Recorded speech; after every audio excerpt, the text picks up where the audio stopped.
बता तो बजाओ जी मजा दे एक बार जोरदार ताली बजाओ अपन पर अब कहना है टुरा रे सब है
से देखो वो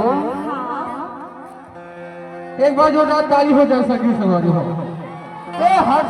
ये हर संगरी के नौजवान पूरा मन के कहना है का कहना है ये गांव के बूढ़ा मन के कहना है का एक बार ताली हो जाए सगी सवारी हो बताओ ये मन के का कहना है बताना बता दो ये मान से ना ओ माया माया लगे वो माया माया लगे वो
मन के कहना है का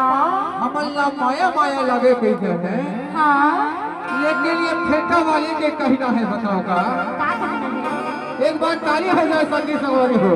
हाँ एक फेटा वाले के कहना है का कहना है अरे हो जाही बिहानिया रे छत्तीसगढ़ ही हाँ कहा तो चल देवे छत्तीसगढ़ हाँ गुरमाइला भुला जावे कहो भुला नहीं भुलाऊंगा इतने पर कहना है का